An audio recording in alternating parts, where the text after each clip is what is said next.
কলকাতার পশ্চিম আকাশকে তার শেষ বেলার রঙে রাঙিয়ে বিদায় হচ্ছে আজকের মতো।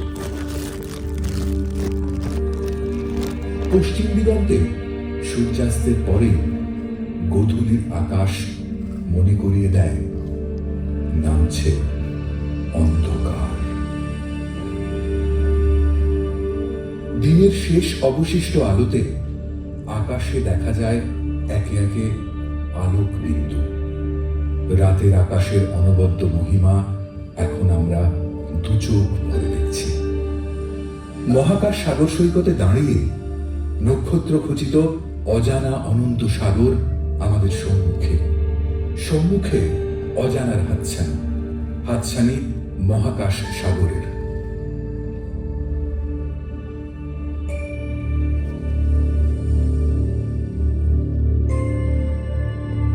আমরা দেখেছি কিছু নক্ষত্র আকারে অপেক্ষাকৃত বড় এবং তারা থেকে থেকে অন্যদের মতো জ্বলজ্বল করে না। বহু যুগ ধরে আমাদের প্রাচীন পূর্বপুরুষেরা এই আলোক বিন্দুদের লক্ষ্য রাখতেন রাতের পর রাত, মাসের পর মাস। তাদের পর্যবেক্ষণ এই সিদ্ধান্ত নিয়েছিল যে এরা এক একটি বিশেষ অদৃশ্য বক্ররেখার পথে চলমান। প্রাচীন গ্রিকদের চোখে এরাই ছিল ওয়ান্ডারার্স, অর্থাৎ পর্যটক। এখন আমাদের কাছে যারা গ্রহ হিসেবে পরিচিত। এখন আমরা জানি এই গ্রহরা মহাকাশের বহু দূরান্তের অপূর্ব সব জগৎ, যারা আমাদের সূর্যের আলোয় আলোকিত। যত সময় বয়ে যায় আকাশ যেন পূর্ব থেকে পশ্চিমে চলমান মনে হয়, কিন্তু আমরা জানি আকাশ নয়, আমাদের পৃথিবী আবর্তিত হচ্ছে পশ্চিম থেকে পূর্বে। চলমান নক্ষত্র খচিত আকাশে একটি নক্ষত্র স্থির, যার নাম ধ্রুবতারা। কলকাতার আকাশে উত্তর দিকে 22 ডিগ্রি উচ্চতায় এই ধ্রুবতারার অবস্থান।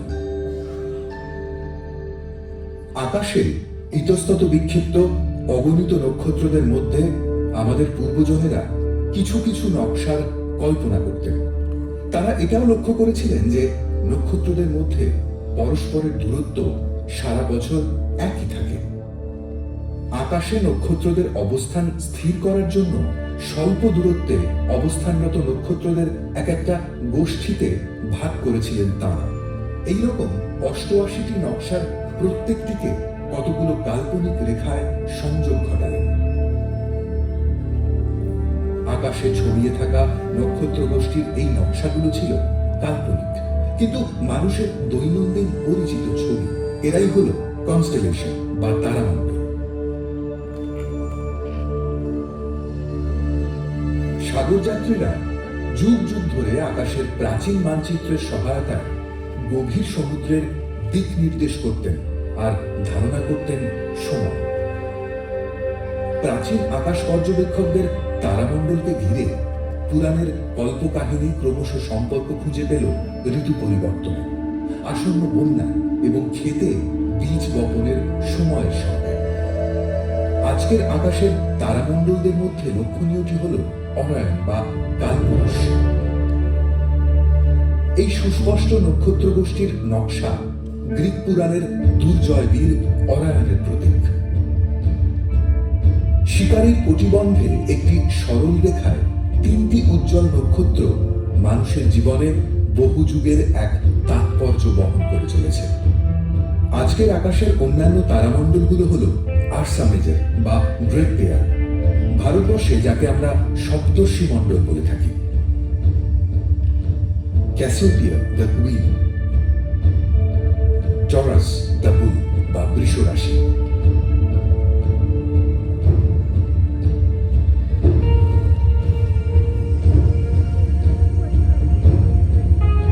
সিগনাস বা হংস রাশি। প্রযুক্তির উন্নয়নে আমরা পেয়েছি সেই দৃষ্টিশক্তি যা আমাদের সামনে এনে দিয়েছে মহাকাশের গভীরতম অন্ধকারের অঞ্চল, যাদের অসীম দূরত্ব আড়াল করে রেখেছিল তাদের অস্তিত্ব। ব্রহ্মাণ্ড তার অসীম অজানার আড়াল তুলে নিয়েছে। তার অকল্পনীয় মহাজাগতিক বস্তুর চরিত্র আর প্রকৃতি আমাদের বিস্মিত করে তুলছে। আমাদের অর্জিত জ্ঞান মহাজাগতিক ঘটনার অগ্রগতির রহস্য উদ্ঘাটন করছে, পারছে জানতে মহাকাশের সব জ্যোতিষ্কের উৎস আর ক্রমবিবর্তনকে, শনাক্ত করতে পারছে ক্রমশ চির অন্ধকারে লুকিয়ে থাকা তাদের বর্ণাঢ্য আর রহস্যাবৃত উপস্থিতি।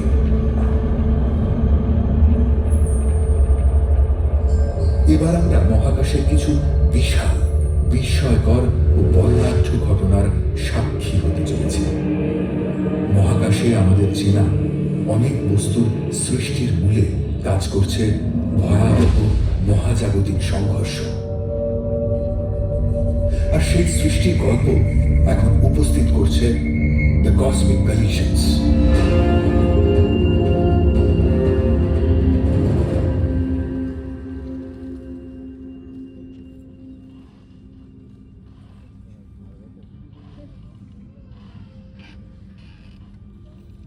নক্ষত্রখচিত মহাকাশের এই অনন্ত সাগর বেলায় দাঁড়িয়ে অগণিত নক্ষত্রের জগৎকে যেন শান্ত মনে হয়, যেন নিয়ে আসে কোনো আশ্বাস, এক শৃঙ্খলার অনুভূতি। প্রতিদিনের পরিচিত আকাশে কোনো অজানা আগন্তুকের হঠাৎ আবির্ভাব আমাদের বিস্মিত করে। আমাদের পূর্বপুরুষেরা আতঙ্কিত হতেন আকাশে ধূমকেতু দেখা দিয়ে। 1631 খ্রিস্টাব্দে ভিসুভিয়াসের জ্বালামুখ থেকে গড়িয়ে আসা অফুরন্ত লাভায় যখন জীবন্ত সমাধি হচ্ছিল ইটলির দুটি শহর, তখন আকাশে দেখা দিয়েছিল এক অচেনা অনাহত ধূমকেতু। 1665 প্লেগে জর্জরিত লন্ডনের আকাশে সহসা এক ধূমকেতুর আবির্ভাবকে দেখা হয়েছিল দুঃসময়ের অগ্রদূত হিসেবে। তাই প্রাচীনদের কাছে ধূমকেতুর দর্শন ছিল দুর্লক্ষণ, কোনো অমঙ্গলের পূর্বাভাস। কিন্তু আজ আমরা জানি ধূমকেতুরা আসলে বরফ আর পাথরের চাই, যারা সৌর পরিবারের বাইরে একটি নির্দিষ্ট উপবৃত্তাকার কক্ষপথে সূর্যকে প্রদক্ষিণ করে।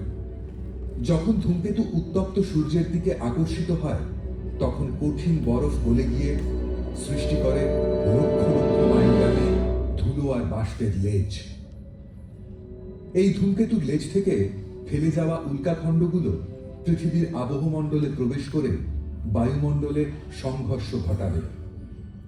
সংঘর্ষের ফলে জ্বলতে থাকবে খণ্ডগুলো, আর সৃষ্টি হবে উজ্জ্বল উল্কা বৃষ্টি।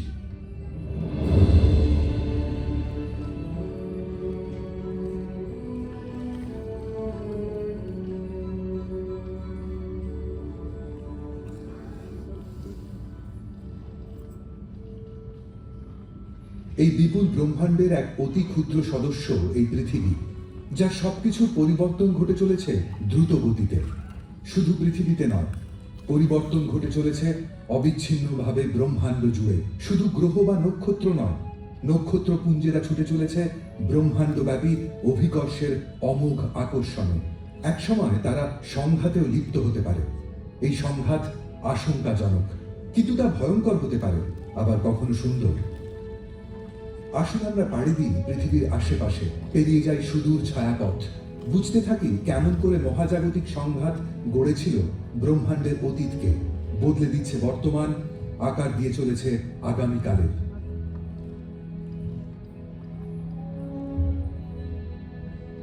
চাঁদের জন্ম রহস্য নিয়েছিল অনেক তত্ত্ব।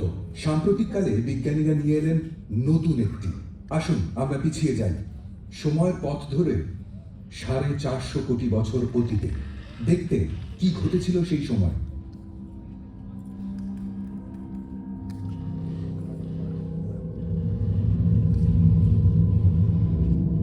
আমরা দেখছি প্রাগৈতিহাসিক পৃথিবীকে, যখন সে গড়ে উঠছিল গ্রহ হিসেবে। পৃথিবীতে তখনও আসেনি প্রাণের স্পন্দন। সেই আদিকালে আমাদের সৌরজগতে ভেসে বেড়াতো অসংখ্য পাথর। কেউ ছিল অতিকায় গ্রহ আকারের, অনেকেই আকর্ষিত হচ্ছিল পৃথিবীর দিকে। একটি এসে পড়ল বড্ড কাছে।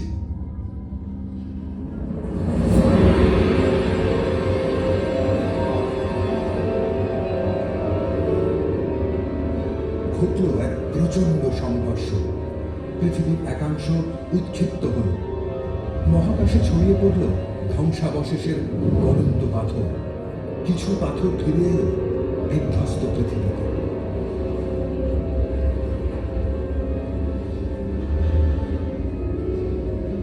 বাকিরা থেকে গেল কক্ষপথে। এদের মহাকাশের বুকে একেবারে হারিয়ে যেতে দেয়নি মাধ্যাকর্ষণ।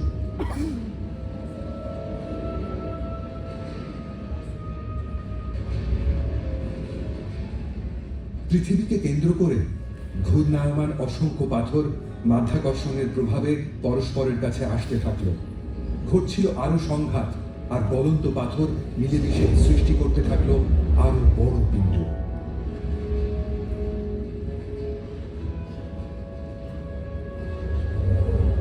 এক সপ্তাহের মধ্যে পিণ্ডগুলো বড় থেকে আরো বড় আকার নিল।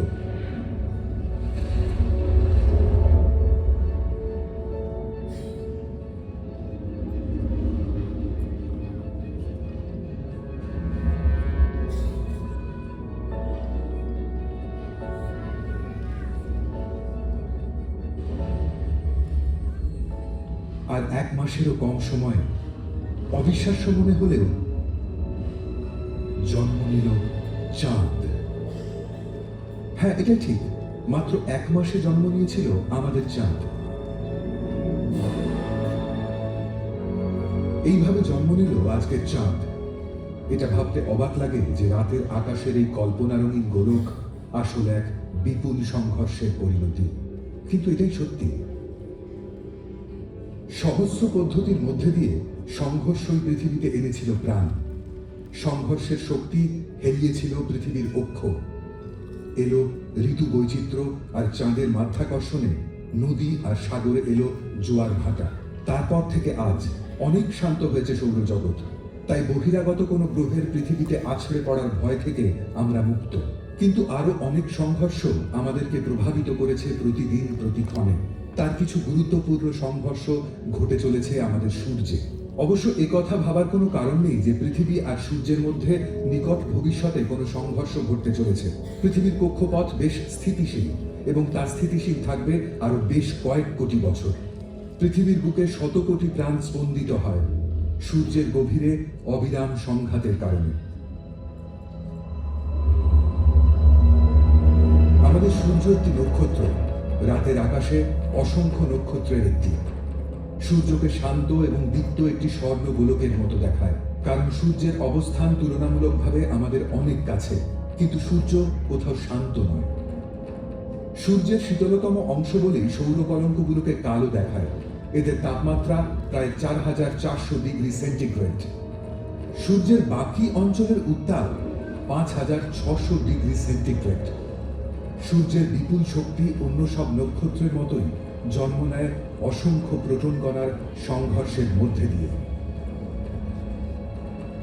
প্রতি সেকেন্ডে অগণিত প্রোটন কণা সংঘর্ষ ঘটায়, ডুবে যায় সূর্যের কেন্দ্রে, আর বিচ্ছুরিত হয় বিপুল শক্তি। সূর্যের শক্তির প্রধান অংশ রূপান্তরিত হয় আলো এবং উত্তাপে। কিছু প্রবাহমান শক্তি সূর্যপৃষ্ঠ থেকে সৌর বাতাস হয়ে বয়ে যায় সৌরমণ্ডলের মধ্যে দিয়ে, ঘন্টায় প্রায় 10 লক্ষ মাইল গতিতে। অথবা প্রায়শই আরো দ্রুত গতিসম্পন্ন সৌর বাতাসের কণা বিস্ফোরিত হয় মহাকাশে। আমরা এখন নাসার উপগ্রহের চোখ দিয়ে সৌর ঝড়ের প্রকৃত ছবি দেখছি। এরা কিন্তু একেবারেই শান্ত নয়। আমাদের কৃত্রিম উপগ্রহের ক্যামেরাকে অকেজ করে দিয়েছিল এই সৌর ঝড়।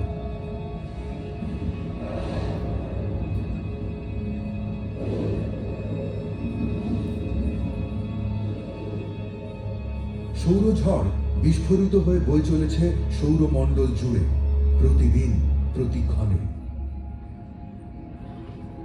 এই ঝড়ের প্রভাবে পৃথিবীর বায়ুমণ্ডলের উপরিস্তরের একটা বড় অংশ লুপ্ত হতে পারে, বিলুপ্ত হতে পারে প্রভূত পরিমাণ জল, আর বদলে দিতে পারে বিবর্তনের ধারা। কিন্তু সৌভাগ্যবশত পৃথিবীকে সুরক্ষিত রেখেছে এক অদৃশ্য প্রাকৃতিক আচ্ছাদন।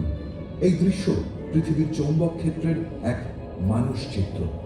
পৃথিবীর কেন্দ্রে লৌহের উপস্থিতি পৃথিবীর চৌম্বক ক্ষেত্র সৃষ্টির কারণ, আর তাই পৃথিবী যেন এক অতিকায় চুম্বক, কাউকে করে আকর্ষণ, আবার কাউকে বিকর্ষণ। এই চৌম্বক ক্ষেত্রের আচ্ছাদনই পৃথিবীকে সৌর ঝড়ের প্রভাব থেকে রক্ষা করে। এই ঝড়ের কিছু কণা চৌম্বক আচ্ছাদন ভেদ করে পৃথিবীর উত্তর ও দক্ষিণ মেরুতে জমা হয় আর সৃষ্টি করে চমকপ্রদ কম্পমান আলোর পর্দা, যার নাম মেরুপ্রভা। সৌর বাতাস আর সৌর ঝড়ের আয়নিত কণার সঙ্গে পৃথিবীর আবহমণ্ডলের উপরিভাগের গ্যাসের সংঘাত ঘটে এবং বায়ুমণ্ডল উজ্জ্বল হয়ে সুমেরু প্রভা সৃষ্টি করে।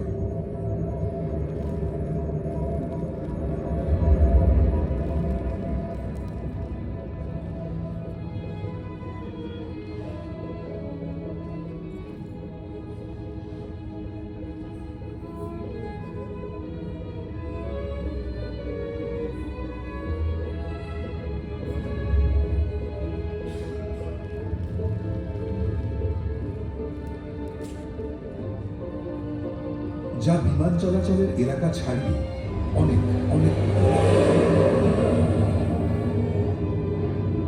আর এটি সৃষ্টি করে অপূর্ব এই প্রাকৃতিক আলোর খেলা।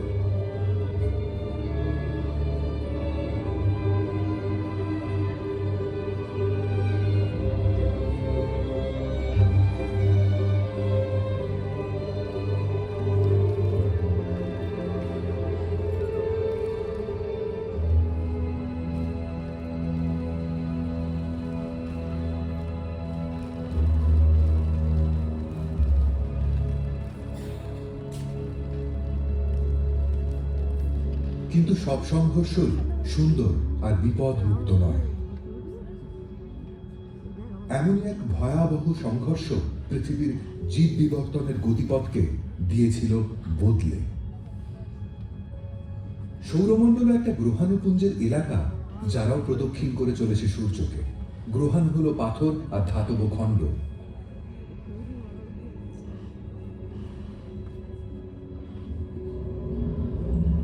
বেশিরভাগ গ্রহাণুর কক্ষপথ সুদূর মঙ্গল এবং বৃহস্পতির কক্ষপথের মধ্যবর্তী অঞ্চলে অবস্থান করছে, কিন্তু কেউ কেউ কখনো পৃথিবীর খুব কাছে চলে আসে।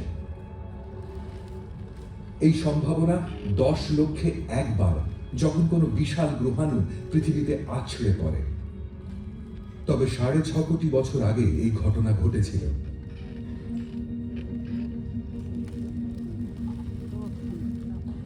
প্রায় 12 কিলোমিটার চওড়া গ্রহাণুটি ঘন্টায় 65,000 কিলোমিটার বেগে ছুটে এসেছিল পৃথিবীর দিকে।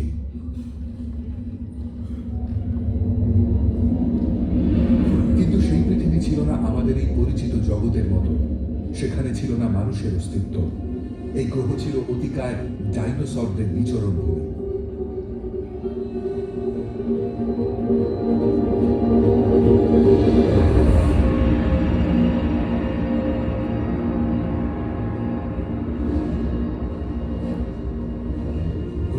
আছড়ে পড়েছিল আজকের মেক্সিকোর কাছে। সেই সংঘাতে পৃথিবী হয়ে উঠল এক অগ্নিগোলক, আর ভূষীভূত হল দৃষ্টি সীমানার সবকিছু। বাষ্পীভূত মাটি আর পাথর প্রচন্ড বিস্ফোরণে ছিটকে গেল মহাকাশে। উত্তপ্ত মাটি আর পাথর বৃষ্টি হয়ে নেমে এলো, আর উত্তপ্ত হলো আবহমণ্ডল। তপ্ত আরক্ত ভগ্নাবশেষ আছড়ে পড়তে থাকলো পৃথিবী পৃষ্ঠে অবিরাম। গ্রাস করলো আগুন সব দিক। পৃথিবী হয়ে উঠল এক অগ্নিকুণ্ড। তাপমাত্রা ছাড়িয়ে গেল 300 ডিগ্রি সেন্টিগ্রেড। আবহমণ্ডল ছেয়ে গেল ধোঁয়া আর ছাইয়ে। 6 মাস অন্ধকারে ঢেকে রইল পৃথিবী।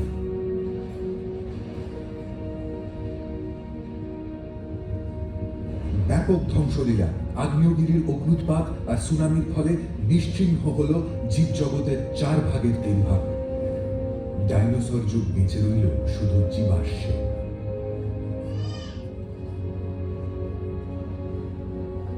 কিছু ডাইনোসরের বিবর্তনে উদ্ভব হলো আজকের পাখিদের।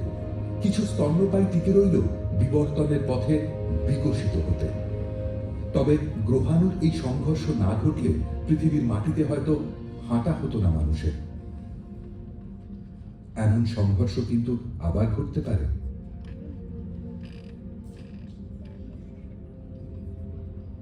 পৃথিবী পৃথিবীতে আছড়ে পড়ার আগেই কোনো গ্রহাণুকে ভেঙে গুড়িয়ে দিলে এক ঝাঁক পাথরের বৃষ্টি নেমে আসবে।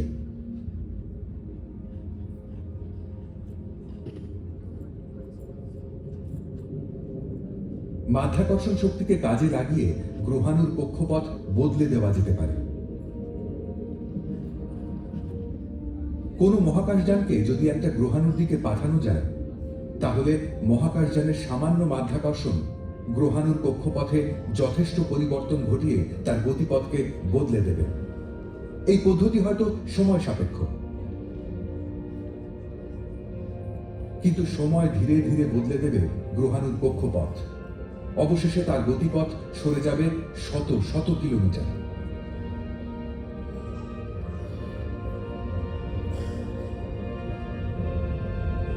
কয়েকশো কিলোমিটার খুব বড় দূরত্ব নয়, কিন্তু পৃথিবী হবে নিরাপদ।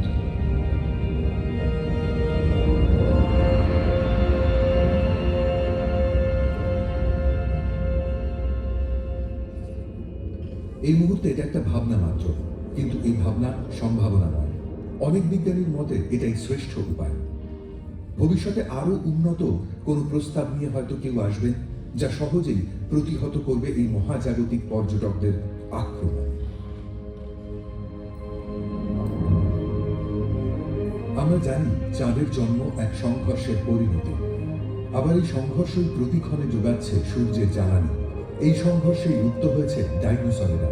আর জেনেছি মাধ্যাকর্ষণ শক্তি এক সম্ভাবনাময় পদ্ধতি, যাকে কাজে লাগিয়ে গ্রহাণু আর পৃথিবীর মধ্যে সংঘর্ষ প্রতিহত করা যায়।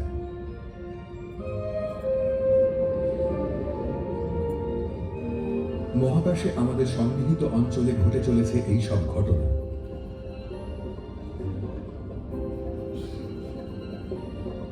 কিন্তু ব্রহ্মাণ্ডের বাকি অঞ্চলে কি ঘটে চলেছে?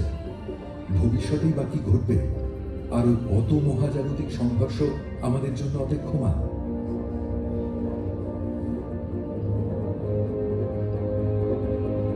এখন আমরা পেরিয়ে চলেছি ছায়াপথ। এখানেই আমাদের বাসভূমি সৌরমণ্ডল।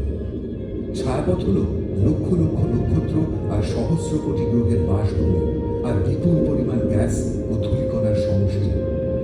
নক্ষত্রপুঞ্জের অবস্থানরত বেশিরভাগ নক্ষত্র পরস্পরের থেকে এতটাই দূরে যে তারা কদাচিৎ সংঘর্ষ ঘটায়। কিন্তু কিছু বিরল ব্যতিক্রম রয়েছে। ছায়াপথের প্রান্তদেশে এসে আমাদের গতি একটু কমানো যাক। এই যে নক্ষত্রগুলো আমাদের সামনে ছুটে চলেছে, এগুলো একটি পুঞ্জীভূত নক্ষত্রের অংশ, এতটাই ঘন সন্নিবিষ্ট যে মাঝে মাঝে পরস্পরের মধ্যে সংঘর্ষ ঘটায়। এগুলো এতটাই বিরল ঘটনা যে লক্ষ বছরে একবার ঘটে। এবার আমরা ছায়াপথকে ছাড়িয়ে দ্রুত গতিতে এগিয়ে যাব ভবিষ্যতের দিকে। তাকিয়ে দেখব পিছনে ফেলে আসা আমাদের নক্ষত্রপুঞ্জকে, আর দেখব আমাদের ব্রহ্মাণ্ডকে। ভবিষ্যতের পথ ধরে এখন আমরা লক্ষ লক্ষ বছর পার হয়েছি, আর ফিরে এসেছি পৃথিবীকে 5 লক্ষ আলোক বর্ষ দূরে। এই আমাদের ছায়াপথ নিকটতম অ্যান্ড্রোমিডা নক্ষত্রপুঞ্জের সঙ্গে এক আসন্ন সংঘর্ষে লিপ্ত।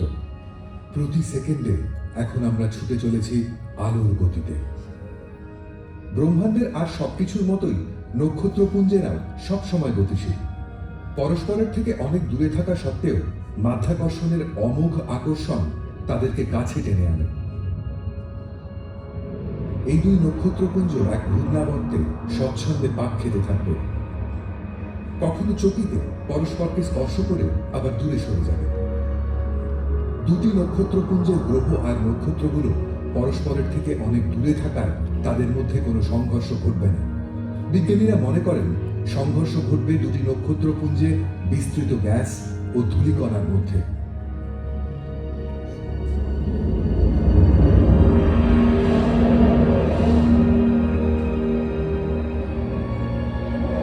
আর এই সংঘর্ষের পরিণতিতে জন্ম নেবে অসংখ্য গ্রহ আর নক্ষত্র।